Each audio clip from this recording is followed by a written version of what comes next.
Welcome to Chrononaut Chronicles. My name is Bill, and I will be your guide on this particular Sonic adventure. The show is, of course, sponsored by mysticalwares.com, which is Derek Condit's metaphysical supply shop located in around Mount Vernon, Washington. And Derek's not with us today, but I am joined by Ben again for the second episode in a row. So thank you, Ben, for being here. You want to say hello real quick? Yeah, absolutely, man. Thanks for the invite again. Happy to lend an ear and support if I can. Oh yeah, yeah. We've been had a little conversation earlier this week, and then a little bit before recording, and so this episode isn't going to be too horribly long. But I just have a couple headlines picked out. We're not doing any special crazy classes or anything like that. Um, so what is it that we do here exactly, right? As this is still a spell, a working of sorts, right? There are components to these things, right? And so I've made these into the show segments, and we have four of them. They are awareness, armor, augmentation, and anchor. And the end goal being, well, here we go. For the completion, we were just talking about this is just to increase our efficiency in timeline navigation, in manifestation, if you want to call it that, in coping mechanisms, even. Because, well, there's a lot of stuff going on, right? So once again, awareness, armor, augmentation, and anchor in that order, and I will kind of explain the ideas behind them as we go. And so this brings us to awareness. The awareness segment is our first step, our first component, and this is built off of the ancient Toltec wisdom tradition, in which there are three masteries to attain. Awareness being one of them. The other two are intent and transformation, which we will address later, but awareness specifically of who we are. And so, who are we, right? So, this is an interesting segment to craft in order to bring awareness to how magnificent and uh, just awesome we are as human beings. Like we can be the hero of our own story. We're capable of you know magical things like remote viewing or telepathy or these other latent abilities that we all have to some degree or the other, right? So in an attempt to get us thinking more positively about ourselves, I've started to do this self-compliment exercise in lieu of the gratitude exercise, which we have been doing for so long, and even in on 13 questions before this show. So we're doing self-compliments now instead. And this week, I thought maybe I would say compliment myself with saying that I am a healthy person, and I'm not trying to, toot my own horn or anything because I'm still working through issues. I just had, back problems a little bit ago.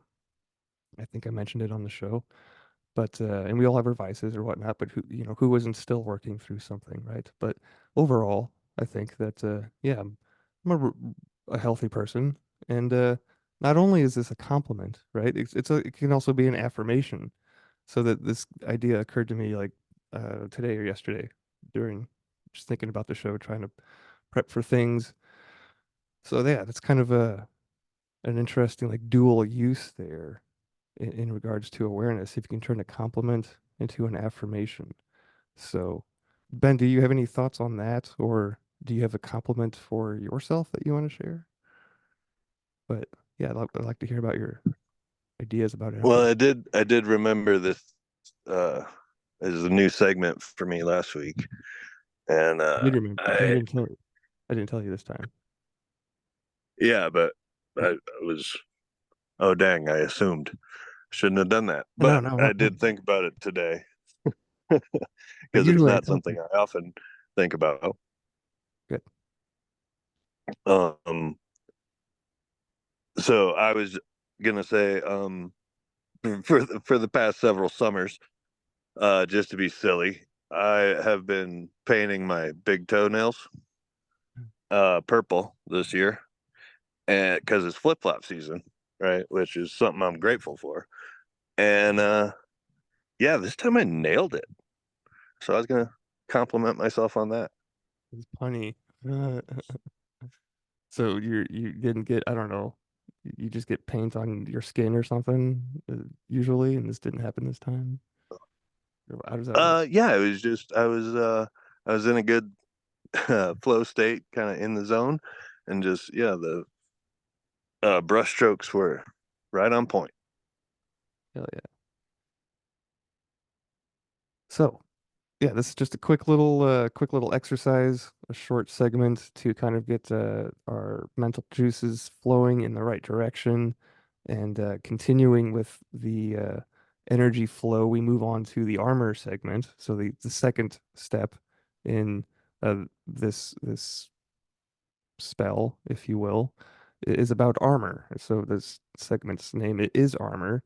And what's the best thing to armor with? What's like the strongest force that you can think of? Well, that's love, right? So we're gonna armor ourselves with love. So this is essentially still the gratitude segment because we're still talking about thinking about, love and generating that feeling and using our heart brain actually to generate that feeling is super helpful. Hence, uh, well, not hence, just a little synchro. Uh, it was actually Dr. J. Andrew Armour who coined the term heart brain back in '91. So kind of a little weird little synchro there. I don't know if I want to call that a synchro. Probably I would. But he did show that the heart's complex nervous system qualified it as a little brain, and the heart actually sends more information to the brain than the brain sends to the heart. The heart sends out an electromagnetic field that changes with your emotions, and it can be measured up to several feet away. So when you hear me talk about biofield tuning, I know I've mentioned that in the past. Several people talk about it. Um, that's there's some sign, there it is. That's why it works. It's measuring your field outside of your body because our heart generates that. So what we've been doing here to help facilitate us thinking about ways in which to armor. I know we've talked about using the buckyball shape to kind of etherically contain ourselves to our energy, imagining that kind of starting in the middle of our chest, our heart area, and expanding outward, right, until we have it fully enveloped in our body. But we also have been looking at some resources from the HeartMath Institute, heartmath.org. So there's another little breathing technique that I found in their many uh, pages of resources out there they have. It's really a great website. That's heartmath.org if anybody's interested. But this exercise is the attitude breathing technique. There was another technique that we did last week. I forget what it was, but oh yeah, it was just breathing in with your heart, like breathing when you're imagining you're breathing in, you're bringing in energy through your heart space, right? And we're programming that energy. And I actually got a chance to try that this past week, Ben, and I wanted to ask you about that because I think yeah, during our conversation on Wednesday, I think it was a couple, 3 days ago or whatever, you were mentioning like sitting, like when you sit with a feeling in order to, or an energy in order to, it either turns into God or it turns into you, right? Like is a way to make that transformation and sit with it. Do you breathe in through, like, is that something that helps you to facilitate that process? Like breathing, because like, how do you, I guess my question is, do you sit with it in your heart space in the way that it was described the last time we talked about it? Does that make sense? Yeah, it does. And yeah, I do not always a heart space. We carry different emotions in different parts of the body. So for me, it generally kind of flares up in that space, and it sort of um it helps define what emotion it is. I mean, the heart's definitely involved, but um where you, I don't know, carry your joy or carry your anger or carry your stress, you know it's not always just the heart. Right. Shoulders, lower back, stuff like that. Right. Okay. So when we're dealing like with, okay, I can't remember exactly what the situation was that was happening when I practiced the technique. So maybe that'll come to my mind later and we can Hmm. talk about it. But it worked. I mean, it's no longer an issue, right? So that's good. Mhm. So yeah, I just thought we would go over this attitude breathing technique. Simple, 4 steps. So step one of the attitude breathing technique is to recognize the feeling or attitude you want to change and identify a replacement attitude. That's pretty easy. Step one, know what you want. Suggestion. If your habit is being overreactive and frustrated with people, the replacement might be increased patience and kindness. So step two is focus your attention in the area of the heart. Imagine your breath is flowing in and out of your heart or chest area, breathing a little slower and deeper than usual. Find an easy rhythm that's relaxing for you. Step three. As you continue heart-focused breathing, practice increasing the feeling of your new replacement attitude. Suggestion.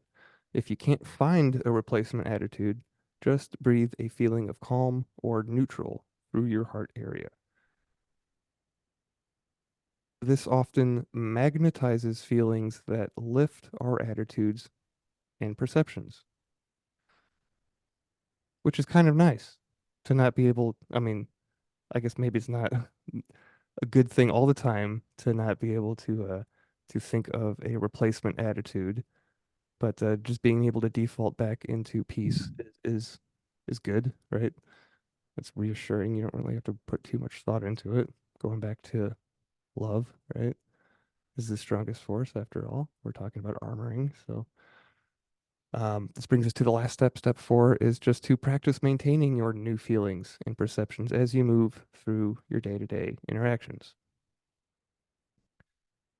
And they say to use attitude breathing as often as needed to integrate your new feelings so they become your new attitude. Also, when you are feeling uplifting feelings such as gratitude, kindness, or compassion, use attitude breathing to instate these feelings so they will return more often. With a little practice, you will surprise yourself with your increased inspiration and heart power to change many unwanted feelings, emotions, and mindsets that reduce your energy, resilience, and your ability to feel good.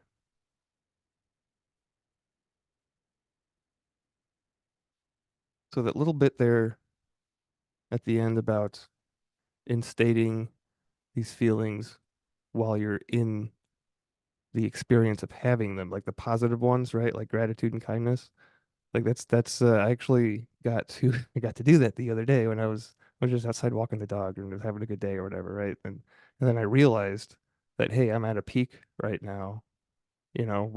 Everybody's super in tune with like when they're feeling low, right? When they're feeling bad, but how often do we step back and acknowledge that like hey, we're actually, we're at a peak right now and take a second to let it soak in more so it pops up again more often, right?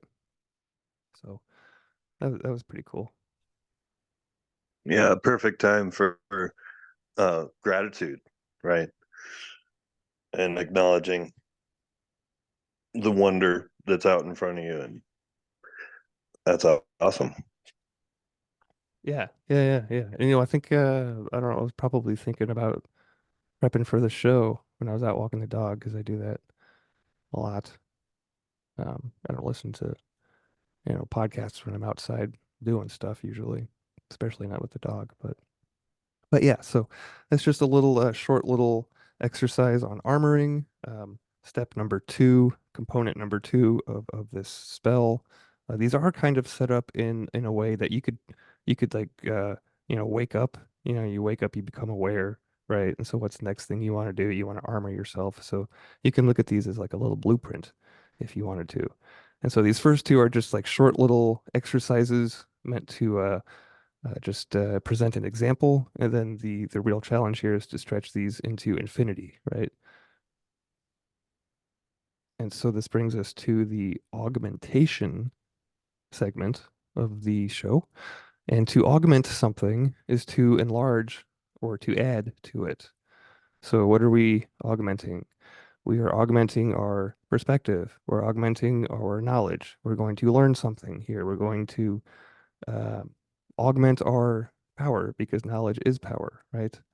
So for this episode, I mean, we have done special like mini classes in the past, and then we've done some profiles on specific individuals in the past. We will do some more of those in the future. There's one on Tunguska I want Adam to be here for that I've got lined up, and uh, and various other topics like that. But for now, I just have a few headlines that caught my attention in between our recordings, right? So this first one is super quick. It's from Breitbart, and it's a feel good. I guess it's a short feel good story. Kind of like the Aldi story. We last episode we opened up with Aldi uh, learning that they're going to reduce some of their prices on like barbecue essentials or whatever, which is just in time for the Memorial Day weekend that just passed.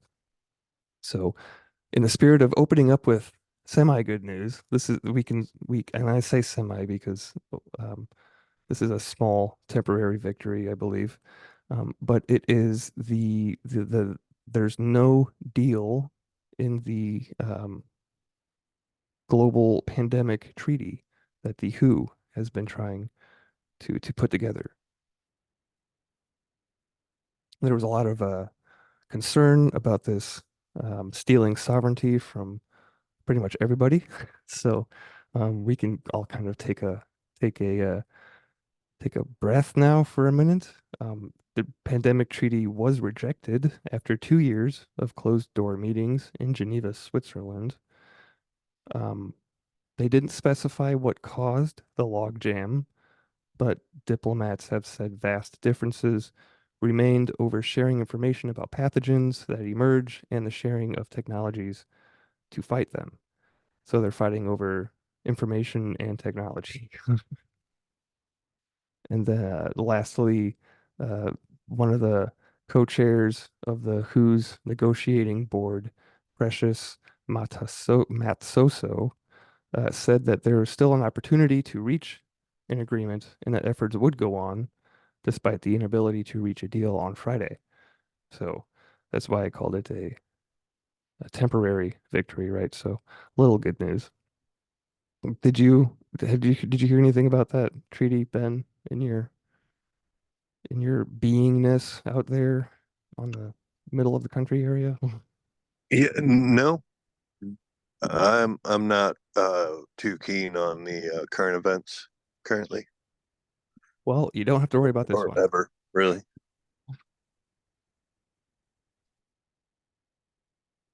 Well, this is a little bit of a relief for some people that worry about these things.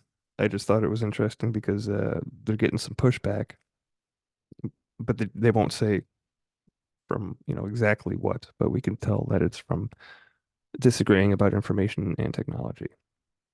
So just a short little quick good news story there. The second one is from MSN.com and has to do with the moon and China going to the moon. The Chinese lander on the dark side of the moon, actually. They've been there since 2018 and they've been taking some mineral samples and photos.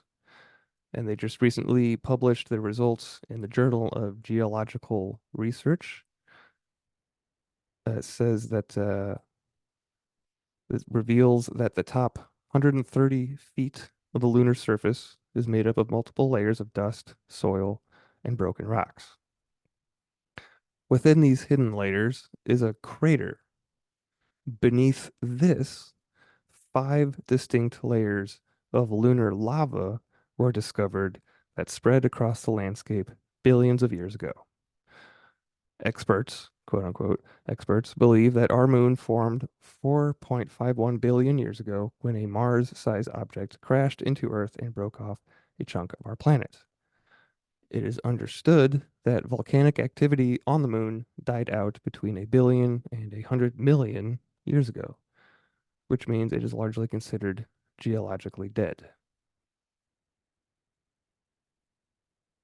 So, some moon shenanigans from China. So we do know that the moon is hollow. We've observed that. That is a known fact. We also know that the moon has craters on it, yet all the craters are the same depth. They're all the same depth on the surface. Anyway, I don't know about this crater within layers that they within this 130 feet. I guess there was a crater and it got buried there, supposedly. I guess that's how we would explain that. But I've also seen videos online recently, and Ben, maybe you have too, about the moon changing position 90 degrees, like, you know, just so like a clock hand goes around the clock. So if you just go from like 3 o'clock to 6 o'clock, that's pretty much how the moon changed. And this is supposed to be have happened after the eclipse. Have you noticed anything? I mean, I haven't. It's hard for me to look at the moon because I live in the forest, so I have a very small window to look through. But like, have you noticed anything weird like that at all? Like, I haven't looked hard enough to notice, but have you heard anybody talk about that?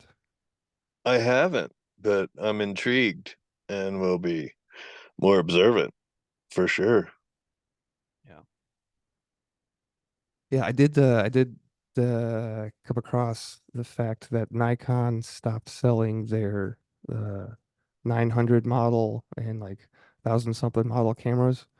And these are the ones that you could use to just optically zoom and see, all details on the surface of the moon. Like those are no longer available for public um, purchase, right? You can't get those anymore. So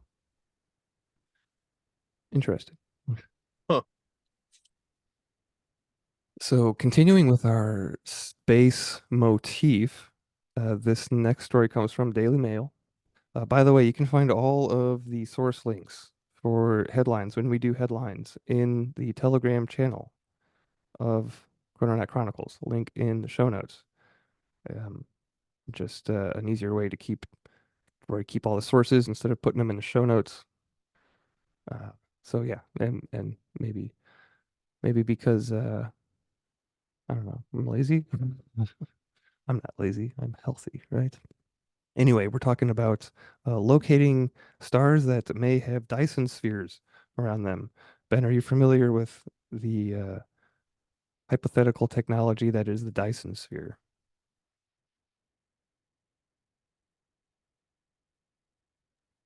No. I don't. I'm not, so lay it on me. Give me So, the quick okay. version. Yeah, it is a sphere built around a star in order to harness its energy, which is being used by spacefaring like Type 3 civilizations that are way beyond where we are technologically, right? So this idea came Okay, from, awesome. yeah, Seems plausible. right. So originally the idea came from uh, Freeman Dyson in 1960 at Princeton. I'm recalling that correctly. But getting into the story here, and I'm not reading the whole stories this time. I just have some bullet points picked out. So here we go. It was a survey done of 5 million distant solar systems, aided by a neural network, quote unquote, algorithm that they've discovered 60 stars that appear to be surrounded by these giant alien power plants. Seven out of these 60 stars, so-called M dwarf stars that range between 60% and 8% of the size of our sun, were recorded giving off unexpectedly high infrared heat signatures. They say that the natural and better understood outer space phenomena cannot easily account for the observed infrared excess emissions. And yeah, so it was Freeman Dyson at Princeton in 1960. He was an astrophysicist that speculated that advanced ETs might have constructed massive solar energy collectors around one or more star. So while powering their spacefaring ET civilizations, these hypothetical Dyson spheres would reveal themselves by radiating more heat than usual. Freeman argued. Astrophysicists and planetary scientists call Dyson spheres and other concepts like them techno-signatures, or simply designs or signs of technology out there in the universe. And super interesting point here, because if you remember, listeners, when we did the episode with Todd Cave not too long ago, we actually covered what the UK's the UK government's disclosure plan was, or at least was being discussed at the time. And this is literally step two in their plan. Step one was to admit that they found like microbiome life somewhere out there, right? Step two was that they found technological signatures. So biosignatures, technological signatures. So this is step two. And then step three was the big jump. They're already here and they've been here. So we have yet to get there yet, but we're looking at step two right here, at least, possibly, right? But it says technosignatures can range from these incredible feats of engineering to more humbling signs like technologically made pollution, including nitrogen dioxide and chlorofluorocarbons, CFCs, that once threatened Earth's ozone layer years ago. These are both detectable via telescopes light years away. So there was actually two teams of astronomers that ran uh, the latest hunt for the telltale infrared data. And while there may be other explanations for the excess infrared signatures, the most fascinating explanation would be an actual Dyson sphere. So they are admitting that there might be other explanations, but they don't really know yet either. So who's to say? The first group determined that seven red M dwarf stars, each no further away than 900 light years, appeared to be producing as much as 60 times more infrared heat than would be expected based on their size. For each red dwarf star, they calculated how much of its radiation would have to be blocked off by some possible energy collecting tech in order to produce the measured ratio of infrared heat versus visible light. And they did that. And so the values range from 3% to 16% coverage for the seven unusual stars they identified. So this technology isn't like a single solid shell around the star, says astrophysicist John Wright at Pennsylvania State University. So this would be more like a bunch of satellites, right? It says if these stars proved to be surrounded by alien power plants, they'd likely be a variant on the all-encompassing Dyson sphere, dubbed a Dyson swarm. Such a swarm could come in the form of a large fleet of satellites, which would orbit these stars as a means of collecting energy. They say additional analyses are definitely necessary to unveil the nature of these sources. So they're not saying that it is for sure Dyson spheres, but you know, would be cool if it was. Um, but they did publish these findings in the monthly notices of the Astral the Royal Astronomical Society. Astronomical Society. There we go. So that was the first group, and the second group They did a more broad search. They used a different machine learning computer to search for the technosignatures, and they identified 53 stars, but they were much further away. They're like 6,500 light years as opposed to 900. And one other possible explanation is that these are just young stars, and that they would likely project infrared, or that they are likely to project infrared as they create as they heat clouds and debris that are not yet fully formed around them. They're not fully formed planets yet, so that's another reason why they might be getting these readings. But I'm gonna say that it's probably Dyson spheres. I don't know. I want it to be Dyson spheres. Do you want it to be Dyson spheres, Ben, or are you indifferent?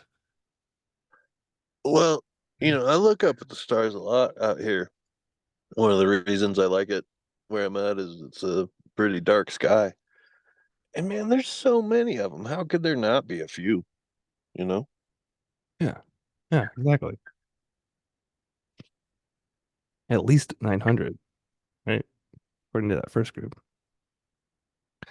So that's the end of that story. Um, let's see, was there another space related one? Kind of, kind of. I wanted to. Okay, okay, so maybe we'll get to that. I wanted to get, let's do this one first. This has to do with octopuses and sentience and them passing a law in the UK that will you know, protect octopuses and other crustaceans. So I found this interesting because the person that is kind of in charge of this is a philosopher. So we're mixing philosophy and um, business really because you know this would affect. Well, let's just get into the story. So this is from independent.k independent.co.uk. Says octopuses are extraordinary creatures. Their intelligence distributed throughout their eight-armed bodies rather than centralized in a single brain like in humans. They rapidly learn new skills, they are highly adaptive, display complex behavior, are able to solve complicated puzzles, have preferences for different individuals, and can even be playful. Whether they have what we recognize as emotions remains hotly debated, but the issue could upend humans' moral decision making, according to research done by York University, who this professor from York University, uh, Kristen Andrews, a philosopher and the research chair in animal minds, uh, said that there is strong evidence that there is strong enough evidence found to conclude that decapod crustaceans and cephalopod mollusks are sentient. As a quote. As a result of some of this work, the UK government is considering amendments to animal welfare legislation, which would recognize the sentience of these creatures and their ability to feel pain. So forget all the other stuff I just said that they were capable of. We're only focused on the ability to feel pain here. So in November of last year, the scope of the animal welfare bill was extended to recognize lobsters, octopuses, crabs, and all other decapod crustaceans and cephalopod mollusks as sentient beings in recognition of the research carried out by this team. The government said the legislation will be for future guidance on animal welfare only and will not impact industries such as fishing and restaurants. Which answered one of the questions I had pop in my head right as I was reading this. I was like, well, how is this going to affect like the fishing industry, right? Well, they're saying now allegedly that it won't. So, you know, yay, good, I guess, right? Fish is a good source of food, right? Um, it is still thought by many that animals, including invertebrates, don't feel pain and only have unconscious reactions to negative stimuli. This seems really, really, really absurd when co coming from not coming from, this seems perfectly normal coming from these people, but it seems absurd when you take into account like animism, like if you have that viewpoint of the world, right? Of like how everything's alive, even the stones are alive, right? So, and they're just, I don't know, it seems like they're behind. They haven't caught up yet. But then, here we are talking about killing fish and eating them. So I don't know. I don't know. Um, Continuing, well, like I said, it is still thought by many that animals, including invertebrates, don't feel pain and only have unconscious reactions to negative stimuli. However, research on mammals, fish, octopuses, and to a lesser extent crabs has shown they avoid pain in dangerous locations.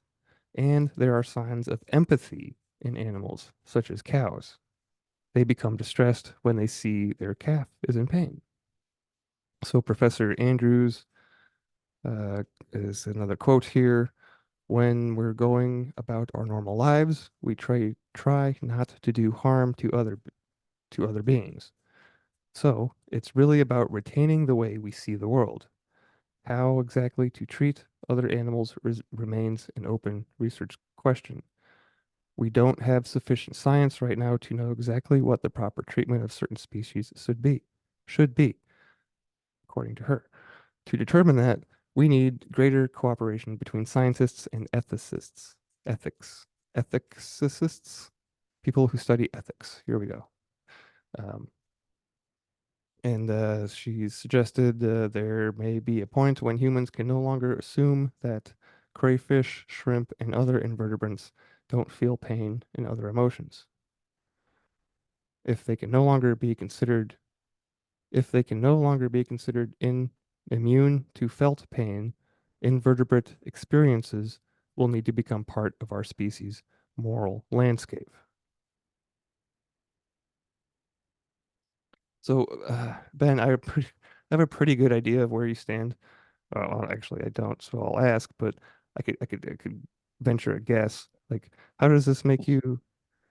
What are your thoughts on this? Well, I am an animist, and I guess also it harkens back to the days when I was a catch and release fly fishing guide, and yeah, that thing we all enjoy when sport fishing, is getting connected, by a line and a chunk and a rod made out of graphite, right, to the fish. And that is definitely a fear and pain response that is transmitted back. And we call it play, right? We play the fish in. But I think that fish is having a very different experience.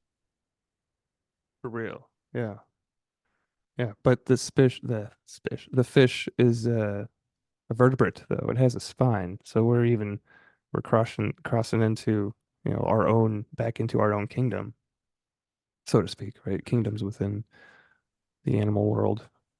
But yeah, what Yeah, but the yep. just the invertebrate thing, um, when when you watch a fish chasing a crayfish to eat it, that thing is trying to get away, with everything it's got.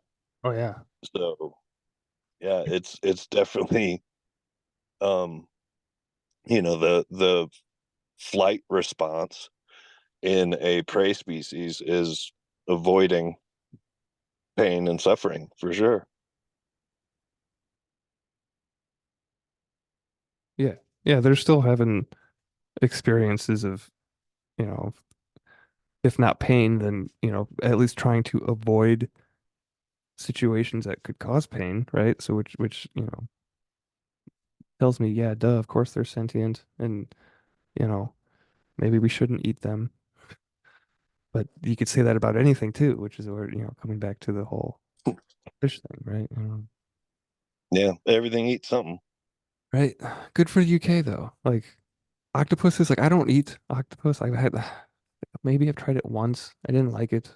So I would be okay if they banned eating octopuses. So I guess what I'm saying here.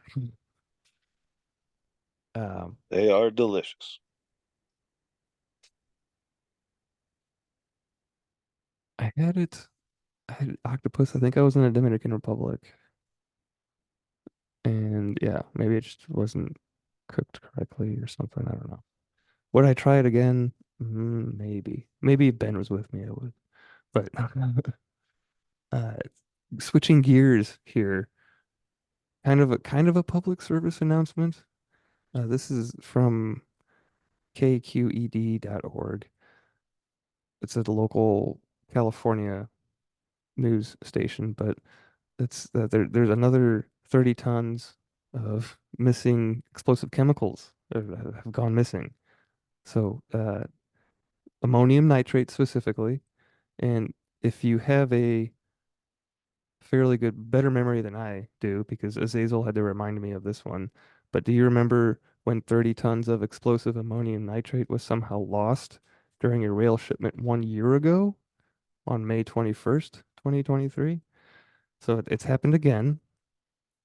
And then, yeah, we had all those crazy fires up in Canada, and all that smoke blew down. And some of it ended up in my neck of the woods, but it turned New York orange or something like that. So, not saying it's gonna happen again, but you know, something to keep an eye out on for, right? Speaking of ammonium, I just finished watching a very compelling 3 hour podcast episode on the Danny Jones podcast. The guest was Jeffrey Drum. He's got a YouTube channel called Land of Chem, and he's on Danny's podcast talking about the functions of the pyramids and how they were essentially giant weather modifying chemical factories.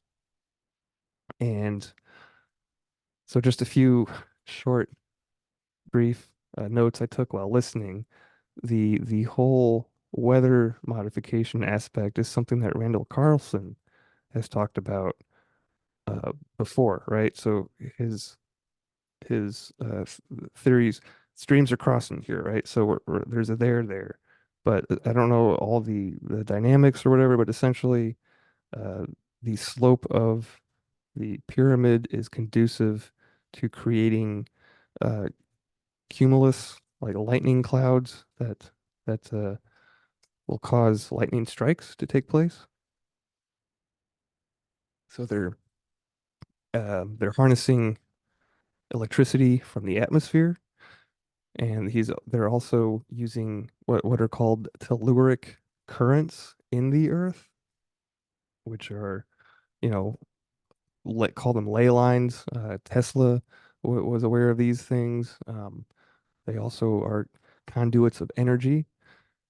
So using these two sources, right, and their interactions with the properties of the stone used to build the pyramids, they were they were uh, they were being used to complete a chemical reaction inside to produce different types of acids, specifically sulfuric acid and hydrochloric acid in the two big pyramids on the Giza plateau. So, why would they need to produce sulfuric and hydrochloric acid? Uh, there's many uses for these things, but what they were using them for specifically, well, okay, so first of all, ammonium, right?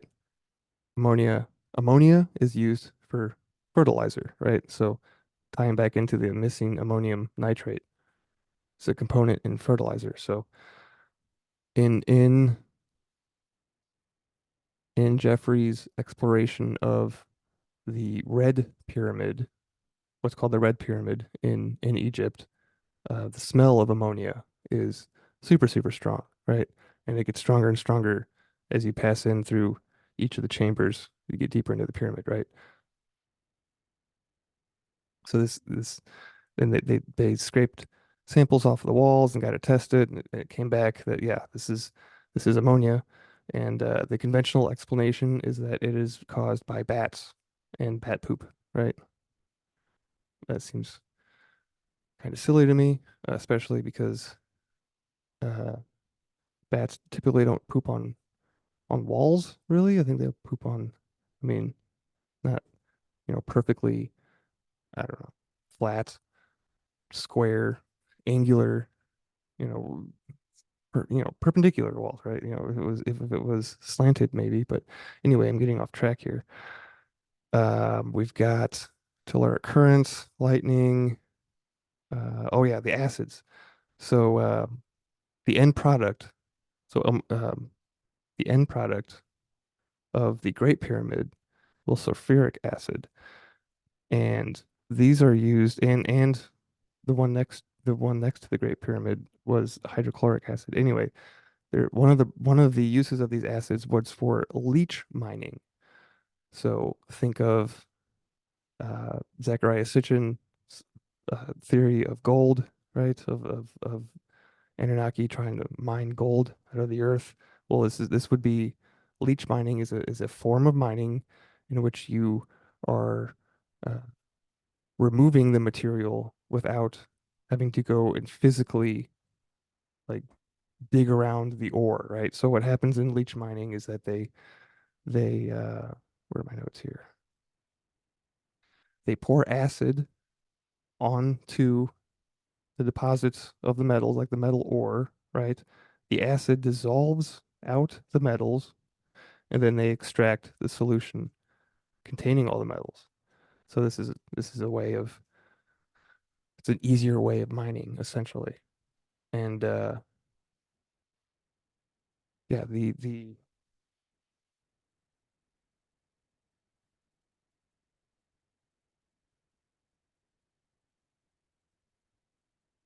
pyramids were basically just giant giant factories. And so yeah, getting back to the ammonia part, different pyramids were used for different things. One of them was for producing fertilizer. There was a reaction chamber with that used water and manure, and stuff happens, right? And you somehow get fertilizer out of it, right? I'm not a scientist. It was a 3-hour episode, so highly recommend anybody go and check that out if you want to learn about what the pyramids were used for. And his theory is comprehensive. It explains pretty much everything from what I could understand. And this same process of terraforming or harnessing innate properties of nature can be found in other sites throughout the world where there aren't pyramids, but hills that do the exact same thing. And the same processes are there, and you can see the fluid dynamics happening in in on the landscape. You can see where well, in the pyramids, you can see the staining inside of the pyramids that is indicative of fluid dynamics and chemical reactions. So, yeah, it's super fascinating, and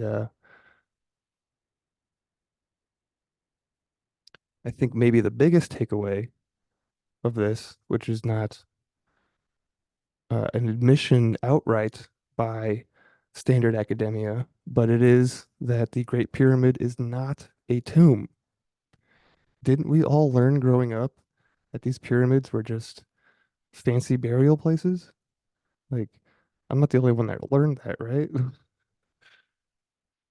So, um, they know it's not a tomb, and they're not coming out and saying it outright, but there is now a new endeavor underway, actually called the search to find King Khufu. And so King Khufu is allegedly the guy that was buried in the Great Pyramid. Well, now they're saying that they're archaeologists have embarked on a quest to uncover the remains of King Khufu, but their search leads them not within the confines of the Great Pyramid, but beneath Gaza's Western Cemetery. So is this not then, you know, de facto an admission that they were wrong this entire time?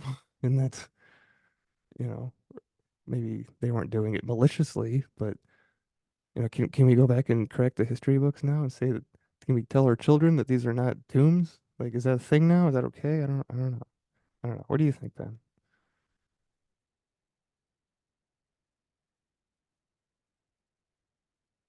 Pyramids. Pyramids and anomalies. Ben is still muted. That's okay. Um, so yeah, that was Danny Jones podcast featuring Jeffrey Drum, Land of Kim YouTube channel. Go check it out. Pretty compelling. Uh, Pyramids are not tombs. End of story. Let's see here. Oh, I did have another podcast to talk about in the spirit of disclosure and how that there will probably never ever be an official statement from a guy behind a podium on TV, right? But we can still get statements from officials who have held high offices within the military and get their opinions on issues like UAPs and UFOs. So, different podcast, the Sean Ryan Show had Admiral Tim Gallaudet on as a guest. Uh, it's a good episode. Uh, Nothing too Admiral Tim doesn't he's not privy to any according to him, right? There's no like shocking things that he can divulge because he doesn't know. Like, Sean's asking him all the questions that everybody wants to know the answers to, right? And even this guy doesn't have answers. So still a good episode to listen to. I did want, and I bring this up because he shared a story that he heard about a encounter that took place with Canadians. There were some Canadians in a submarine, I guess, somewhere, and they were observing these aliens that were underwater with them, right? They were underwater in a saucer, and they saw these beings outside of the saucer craft, and it looked like they were trying to do some type of repairs on it. So, yeah, this interesting little anecdote about UFOs in the water being admitted to by an admiral in the United States Navy, who was also an oceanographer, by the way. That was like one of his main gigs in the Navy was studying the ocean. Go figure, right? But he did bring up the fact that there's all this talk about space. We just talked a whole bunch about space, the moon, Dyson spheres, and aliens, pyramids, right? Those are connected, but the sea floor is pretty much unexplored. Like we don't know hardly anything about the seafloor. Very little of it has been mapped. I think like maybe 5%. I don't know, forget the figure. It's very low, right? And even the parts that are mapped are, you mostly coastal, right? So forget about deep oceans, right? So there's just so much more mystery right here on our planet. We don't have to worry about what's out there in the stars.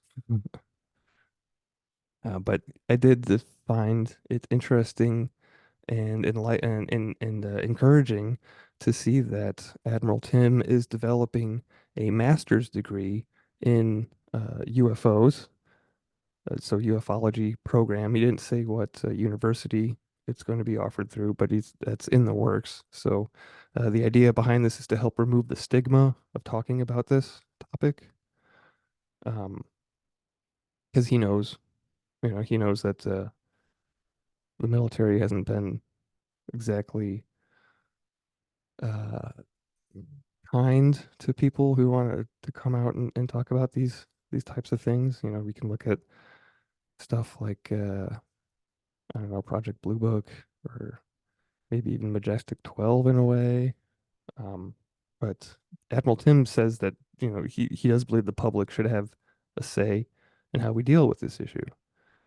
And another interesting note was that the he does think that climate change is overhyped. So don't believe the hype. Not saying that it's not happening or human geo human geoengineering is possible, right? But maybe it's not a good idea.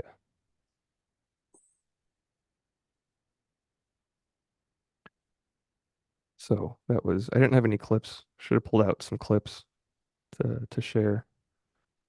Sean, Yeah, Bill, I listened to that podcast as well, and I mean that Sean Ryan guy's been putting out some pretty interesting stuff lately. It's fascinating to see that the overlap of the military into the more spiritual side of things too. And he's getting into frequency and vibration and stuff like that now. So, but I'm just always curious why we need, the guy on standing at a podium on the television, why we need that as proof. Because there's so many people who have had experiences and encounters. I mean, myself included, for sure. Like, there's enough people out there telling their stories. Why do we need the guy, at the podium? right? Yeah, so that would be the guy at the podium is controlled, would be controlled disclosure as opposed to catastrophic disclosure, which is like you just see one in your backyard, right? Or everybody sees one at a baseball game or whatever. But yeah, the specifically in regards to the state of disclosure, like it's already fucking happened, guys. Like it's a if you want controlled disclosure, if you want a podium and you want the guy, like here's an admiral in the Navy, like that can be controlled disclosure. So I don't know, maybe one of so in when I look for headlines, there are a few topics that I try to pick out and keep an eye on, and one of them is disclosure, obviously, and ETs and whatnot. But um, yeah, so maybe one of the end games for this particular segment in augmenting is to increase people's perspective to get get us to be thinking along the lines of there's more than just humans on this planet, right? So I don't know, Ben and I were having a conversation on like what the completion or like end point of working is, properly, right? In the strictest, I guess, the magicalist sense of the word, right? But so maybe that could be a co goal within the segment, because I mean, the overall goal of the show is just to it's like to help with fourth dimensional navigation, if you want to call that, time travel, manifesting. We really get into that in the fourth segment coming up here shortly. But yeah, I don't know where I was just rambling there for a second. Um, Speaking of, let's see, I had one more iron. Where'd it go? We were talking about, oh yeah, Sean Ryan show, aliens. Oh yeah, yeah. Ben, you've been hearing stories of this weird anomaly thing out of Antarctica, supposedly creating like these giant tsunami waves on this computer model, and it's supposed to be like a glitch in the system, but it keeps happening. Do you know what I'm talking about? Nope, haven't heard of it, but So there's this. sounds cool. It seems to be, yeah, it seems to be originating from this island just north of Antarctica, like Bouvet or something like that. But it's this huge mass of uh, black. It looks like just this black blob on the readout of the computer model or whatever. And I heard another podcast with James Gilliland talking about this anomaly. He's part of a CSETI, which is also in Washington, where Derek is. But this Antarctica anomaly got brought up, and he's saying that this is somehow mitigating some of the energies that are coming into the Earth from outside of the Earth, like such as the sun, right? So whatever's happening down Mitigating. in Antarctica, yeah, he says that it's been there. That it's something that has been there. It's very, very old, and it's radiating some type of energy out there that is somehow maybe protecting us in a way. Um, Hmm. I did hear Derek. Somebody asked Derek what his thoughts about this was on Shungite Reality podcast, and Derek was saying that there is something that is coming out of the ocean down there, but he didn't stick his head in there to find out who it was or what it was doing. Um, but he did like his initial impression was to just better to stay away from it, right?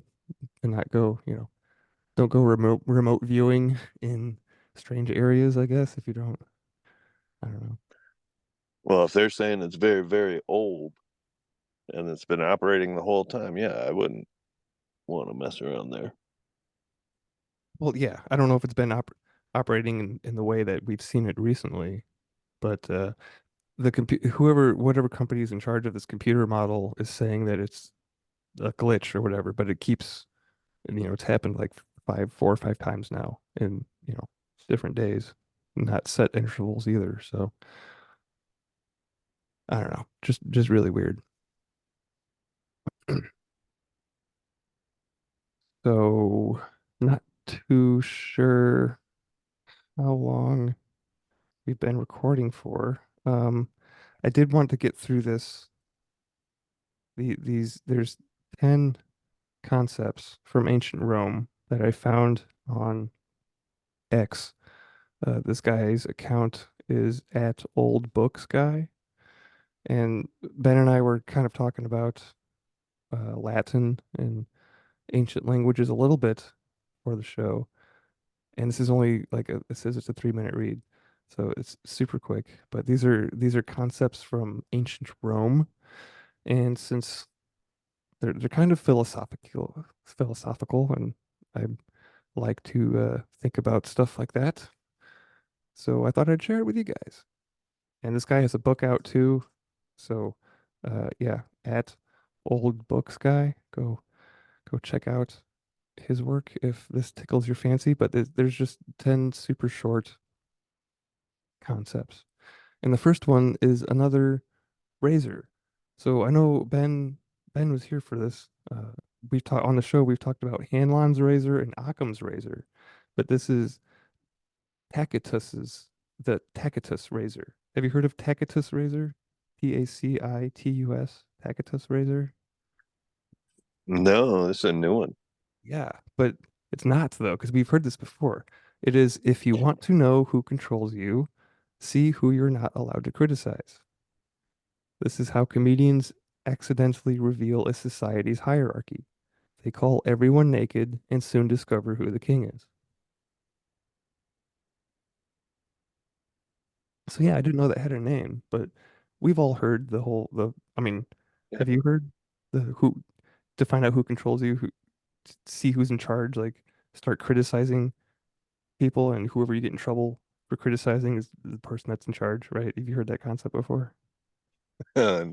Yeah, it's actually that's a bit of a synchro for me right now. See, that's It's why we do interesting. synchros Yeah. during the show. So yeah, another razor to put in our toolbox, I guess. So the second one is that something you want the synchro like is it too personal to share or is it not pertinent? Um, no, it's just, and I've been thinking about um how we, like what is criticism, right? And why we would feel the need to critique someone else on their, doing what they're doing. If I mean, if you're part of the project, that's one thing, but um, you know, it's the criticism and judgment and all that. I've just been thinking about that um recently. So Yeah. Cool. Well, now you got a tool to use. Another razor. Yeah, three razors. Feel like a ninja, my throwing stars or something. I don't know. So the second one is the slavery syndrome. Roman historian Sallust wrote, is a quote from this guy. Few men desire liberty. Most men wish only for a just master. Genuine liberty means making decisions 24/7, parsing right from wrong, solving pesky dilemmas, using nothing but one's own mind. Liberty is thus too cognitively taxing for most people. They would just rather outsource their agency. So that's yeah, talk about the radical responsibility, right? Like if you want to be, if you like stuff like freedom and liberty, you have to be responsible for that. Not you can't outsource it, right? So something that the ancient Romans knew. Third one, Polybus warning. Second century BC historian Polybus warned that a falling birth rate precedes civilizational collapse. Fewer births mean men and women have checked out. Sloth grows, spiritual concerns are replaced by material ones, and population falls. Polybus believed the Greek civilization fell due to its low birth rate. So, case in point, today is Japan. Japan, I believe, is experiencing a very, very low birth rate. I think the United States is actually super, super, super close to like there's a certain percentage that a threshold that we are very close to crossing to where if the birth rate drops below this amount, that means like we're done, right? And like we're pretty much there. So, and I think Japan has also crossed that threshold. So, yeah, it's the replacement rate. yeah, yeah, yeah, yeah. But But we're getting robots now, so we're right, good. we got robots will take our jobs, and all these immigrants will take our jobs. So it'll be fun. Right, and then everybody's got nothing to do but sit around and make more humans. Yeah, there we go. We're back on track. Well, It's that's kind of what got us to where we are now, an too. So, endless cycle. yep. So, concept 4 out of 10 is the Pliny principle. Rene Descartes pinned bodily existence into the mind. I think, therefore I am. But ancient Rome's magistrate, Pliny the Younger, said it was the other way around. It is, quoting, it is wonderful how the mind is stirred and quickened into activity by brisk bodily exercise. Only physical exertion leads to healthy mental activity. What do you think about that? This one actually kind of shocked me a little bit. Just Say didn't. say that again. Okay.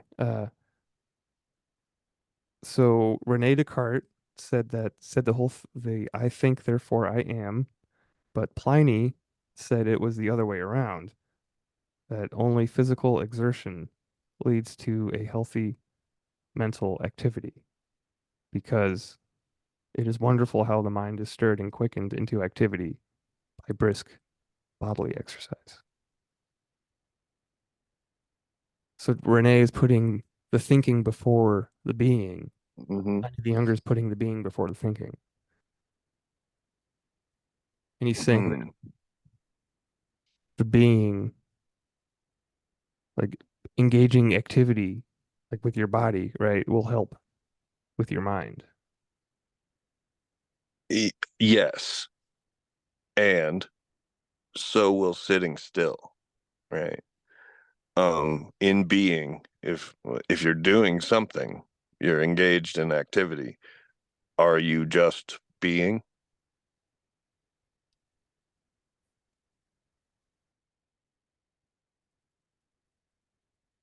It's a good question.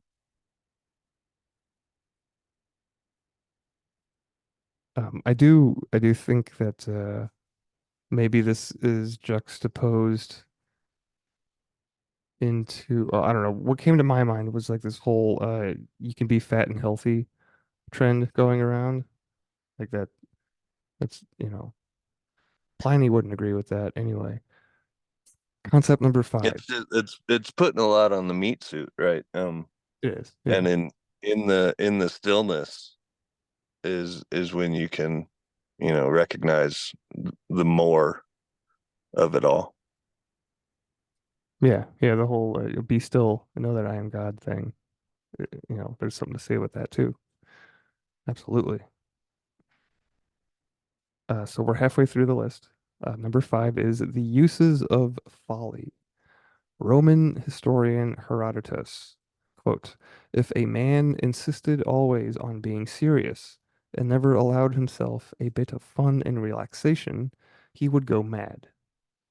Fun is your brain stretching, dancing, moving without the shackles of logic. You need it.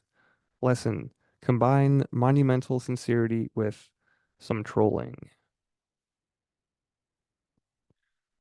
It's good advice, right? Don't take yourself too seriously. Don't forget to have fun. After all, that's why we're here, right? Like there's this saying that humanity gets stressed out over things that the gods laugh at, right? So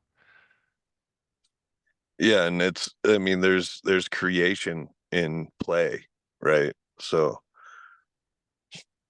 that's where the creativity kicks in if you're just playing with stuff. yeah, yeah, that's where we have fun. That's where amazing stuff happens, and we surprise ourselves, right? So number six is the Vitruvius rule. Modern architects love asymmetrical structures, but ancient Roman architect Vitruvius said a building out of proportion is like a deformed body. Nature herself composed the body and the rest of creation using due proportions. The Vesuvius rule, no symmetry, off to cemetery. And I would agree with that. Like, modern architecture is freaking ugly. It's just blocks and angles and squares and boxes. Like we don't get, we don't get arches anymore or big columns or, none of that stuff. We're all supposed to live in tiny little coffin apartments and not own anything and be happy, right? Well, we all want things to be done really fast too these days. So that makes it easier to build something and doesn't take nearly as much time. Or we just don't know the correct way to do things efficiently. Hmm. I think there's been a loss of craftsmanship Absolutely. lately, and yeah, it's just cheaper, easier, faster. So Build a box. maybe, yeah. So it's not that we don't know. Maybe it's like maybe we just haven't remembered yet, or We're Well, I mean, you think get about, lazy. We want things done quickly, right? It's laziness. well, that's you think about you want a house built because you need, somewhere to live. And when it's built of, stone and has a dome on top, and that's gonna take time. That's a multi-year, if not, however many people you got working on it, right? Um, so think about doing it yourself. That'd be a decade project or more, you know, if Mhm. you could pull it off at all. If you didn't need, you know, a crew. I think I I'd don't end know. up with some type of Earth ship. It'd just be a hole in the ground. I've- Yeah. You'd But find even a those lava. are like that's a community based project too, Oh yeah. you know. You're definitely you get into those airship places down in Taos, and that's what the community's built around, right? And everybody chips in to help their neighbor kind of thing build their house. Barn So that's a raising. beautiful way to do it. But not everybody's been doing that. And there's a couple of places out here in Colorado that are multi-generational, stone castle type projects. And they're being built not because somebody needs a house, but just to make that beautiful thing, out of the natural materials surrounding them. And I think there's something to be said for, people who still take on those projects. Yeah. Yeah. Vision. They've got a vision, making it reality. So we're on 7 out of 10. This is the tyranny of laws. More laws don't mean a more just society. Tacitus quoted as saying, the more numerous the laws, the more corrupt the government. Make a million laws and you can catch anyone for anything, anytime you want. Pretty self-explanatory to me. Number 8 is the Cassius hypothesis. Cassius was a historian. He wrote that while monarchy needed only one man to make the right decision, democracy needed millions.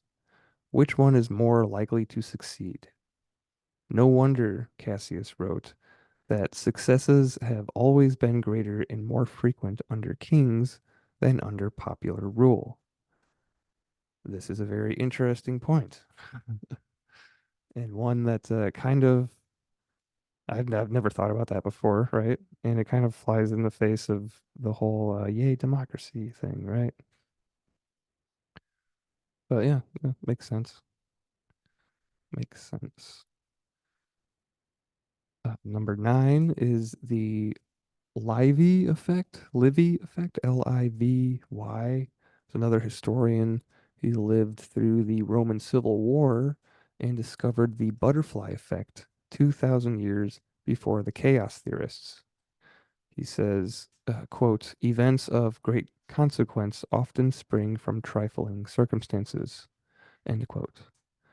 Politics, economics, human decisions, ideas. They form one giant mesh of life. The tiny axe can snowball. Oh, and tiny axe can snowball. So Roman historians were chaos theorists. It's pretty cool. And the last one, 10 out of 10, the juvenile principle. The juvenile principle. This is a quote. Give them bread and circuses and they will never revolt. Roman poet Juvenal, Juvenal, believed a quote long peace was as evil as a war. The modern world needs to heed Juvenal's warning against luxury. To let bread and circuses sedate us into inaction is to betray our very soul. So yeah, we've all heard the whole bread and circuses line before. I just didn't know it was Mhm. this juvenile guy. It's not a very juvenile thing to see. There we go. we use that as like a slur, right? That's a very juvenile thing to do, or I don't know. And it's Hmm. yeah, fun with language, yay. Um, I think that is going to do it for the augmentation section of the show. I believe we've covered everything that I had. Yep, looks like we did. Got through it all. Sweet. So hopefully we did some augmenting there. We found some new perspectives, explored some new ideas that you maybe haven't heard before, at least since the last time we recorded, if you're that big of a fan of the show, which it seems like we have more YouTube viewers than actual podcast listeners, which is interesting. Seeing how this is not a, it's only the audio that goes up on YouTube. So just subscribe to the RSS feed, guys. That is actually, before we jump into the anchor segment, um, one of the my hopes for this project is just something that people can put in their podcast rotation and listen to, you know, regularly. That helps them with going through these four steps to add some wholesomeness. Really is what I think I'm going for because Ben and I were talking before the show, discussing like what exactly is a working and like what do you get out of it? What's the point? What's the end game, right? Like what's the completion? And while the anchor segment talks about, manifesting what you want, and that's only something that you can decide because only you know what you want, right? But we can we can say, oh, I lost my train of thought. Oh yeah, that's all well and good, but hopefully this and I listen to a lot of podcasts, right? And a lot of it is documentary stuff, and there's not a whole lot of content out there that is very wholesome, right? And so I'm hoping to fill the gap here with that, and I would prefer to keep it, under 2 hours. So not a horribly long podcast for you to throw in your rotation and you know help change your perspective a little bit or give you a little pick me up. That's the hope behind, my hope anyway. See what the universe does with that. But this does bring us to the anchor segment, and the anchor segment is really an exploration of method. We're touching back on the Toltec masteries. We did awareness in the first segment. Now we're going to deal in the other two, which is intent and transformation. So we're using our intent to transform our lives, right? So we're still dealing in matters involving metaphysics, spirits, and dimensions, timelines, consciousness, and thought, right? Thought is the main motif here. Uh, Effective and efficient thoughts. Carl Jung, I like to quote Carl Jung here. He said the term thinking should, in my view, be confined to linking up of ideas by means of a concept. In other words, an act of judgment. So within thinking, we're going to talk about choice and judgment because thoughts being expressions of consciousness uh, and therefore using them intentionally, thinking intentionally, can navigate us towards getting what we want in life, really, essentially, to put it bluntly, to anchor in whatever it is that we need into our experiential reality. And this also is going to help us undomesticate ourselves. There is a concept that Don Miguel Ruiz talks about in the Four Agreements, which is that we're all domesticated when we're born. We get imprinted with ideas from our parents and whatnot. And as we grow up, it is our desire and yearning to break that domestication and to find your true self, right? So we're going to talk about some ways in which we can do that. And in order to facilitate that, we've been going through a book called The Power of Awareness by Neville Goddard. So this is chapter 12. So the last 12 episodes, we've been going through this book. It's a very short chapter this time. It's just a page. So this is called Subjective Control.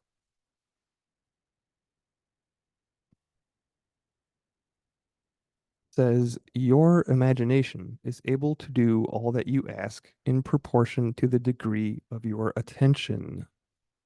All progress, all fulfillment of desire depend upon the control and concentration of your attention. Attention may be either attracted from without or directed from within. Attention is attracted from without when you are consciously occupied with the external impressions of the immediate present. The very lines of this page or the sound of my voice, because it's a podcast, are attracting your attention from without. Your attention is directed from within when you deliberately choose what you will be preoccupied with mentally. It is obvious that in the objective world, your attention is not only attracted by, but is constantly directed to external impressions. But your control in the subjective state is almost non-existent. For in this state, attention is usually the servant and not the master, the passenger and not the navigator of your world. There is an enormous difference between attention directed objectively and attention directed subjectively. And the capacity to change your future depends on the latter. Latter is referring to attention directed subjectively. Just want to clarify that. When you are able to control the movements of your attention in the subjective world, you can modify or alter your life as you please. But, but this control cannot be achieved if you will allow your attention to be attracted constantly from without. Each day, set yourself the task of deliberately withdrawing from your attention. I'm sorry. Each day, set yourself the task of deliberately withdrawing your attention from the objective world and of focusing it subjectively. In other words, concentrate on those thoughts or moods which you deliberately determine. Then, those things that now restrict you will fade and drop away. The day you achieve control of the movements of your attention in the subjective world, you are the master of your fate. You will no longer accept the dominance of outside conditions or circumstances. You will not accept life on the basis of the world without. Having achieved control of the movements of your attention and having discovered the mystery hidden from the ages, that Christ in you is your imagination, you will assert the supremacy of imagination and put all things in subjection to it. End of chapter. So, I didn't really have any notes or anything highlighted in this reading because it's pretty self-explanatory, I think.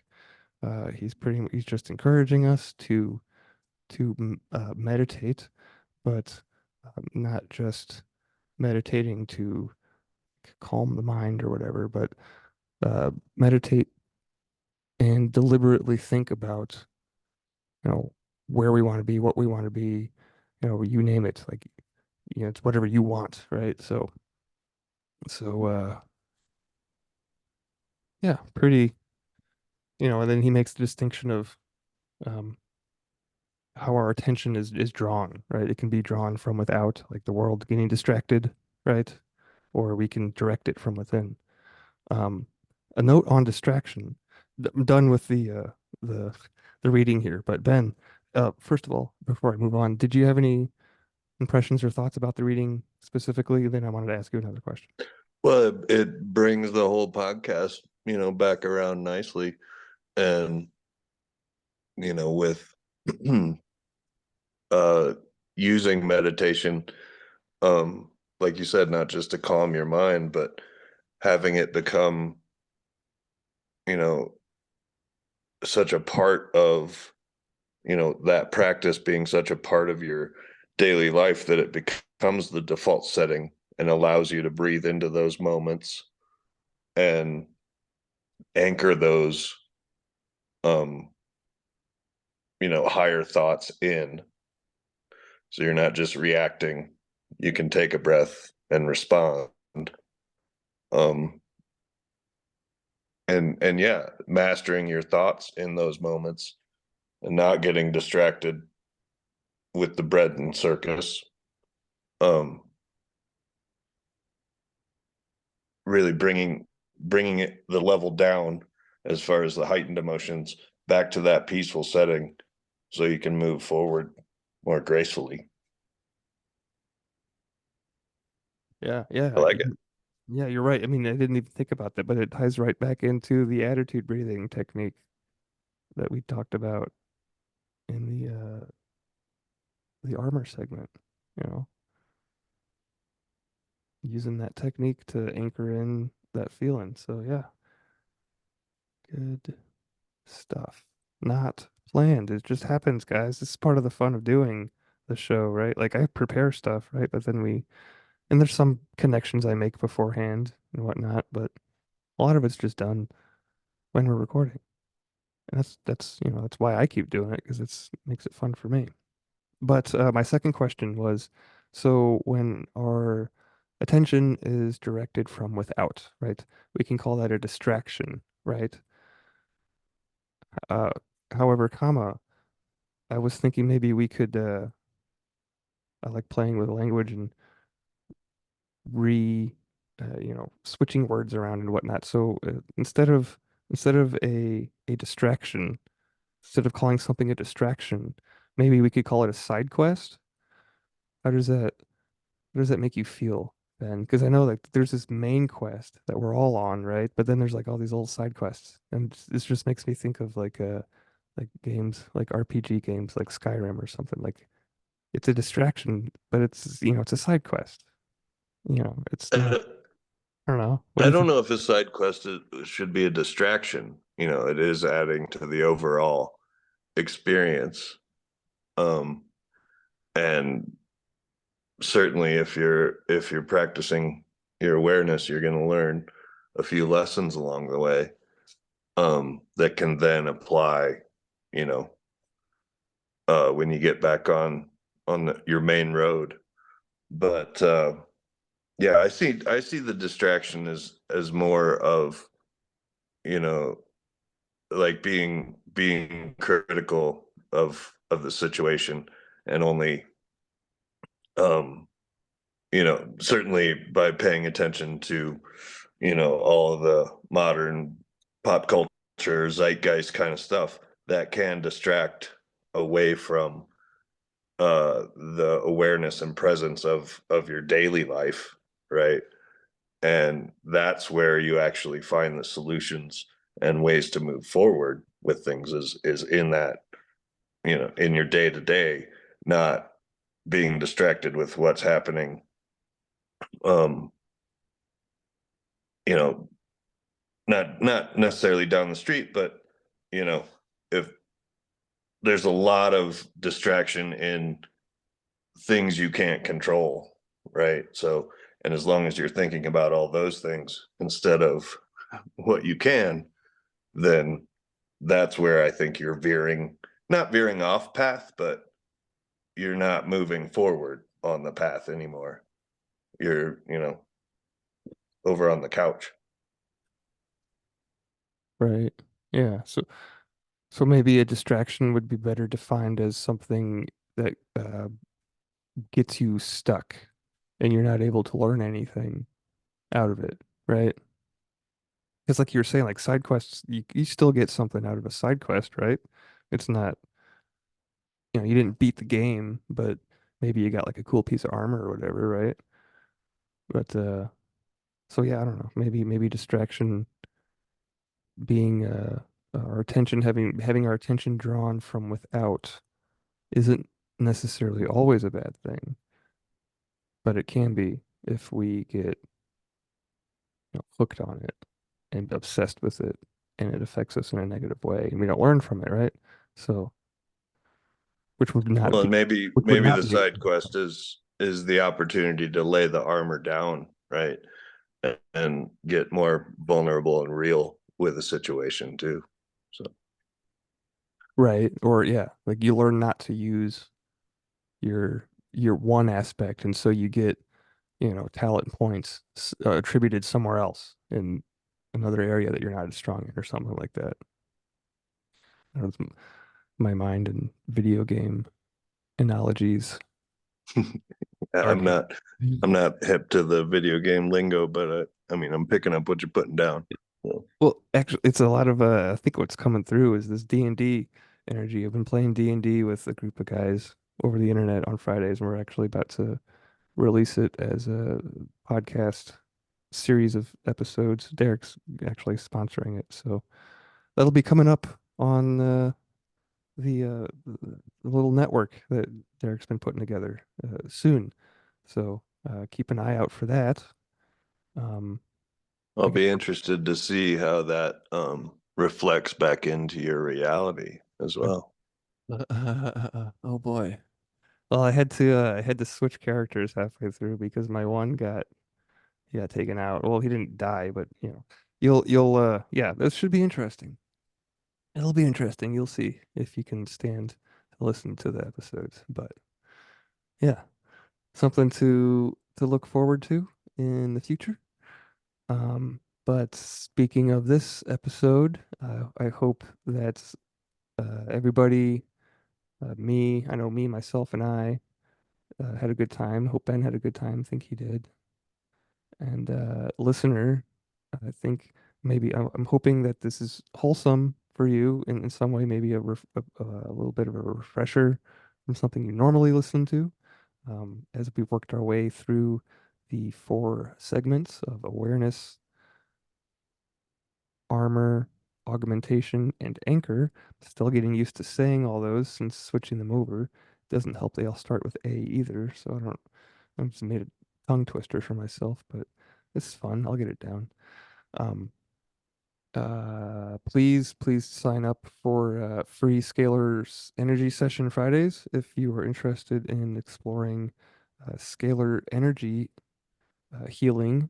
There is a general session that Derek offers on mysticalwares.com every week, and you could sign up for free. You just got to get your name in the bucket. So that's why you have to go through the checkout process. Also, grab yourself some shungite while you're over there. We just had this whole conversation about energies and stuff. Shungite is very, very, very, can be your friend, right, when dealing with energies. So pick up some shungite while you're over there signing up for free scalar energy sessions. And if you would do me a favor, please share the show with somebody that you think would like this, would enjoy hearing something like this. I think the dare we've that I've established this show to do or to with the universe is to see how far it can go, right? See how many people we can reach. So let's make that happen. Let's see how far it can go. Share the show, at least rate the show if you're listening on like a platform like Spotify or whatever. All those little star ratings help. And be kind to others. Be kind to yourself. And until next time, chrononauts, carpe diem.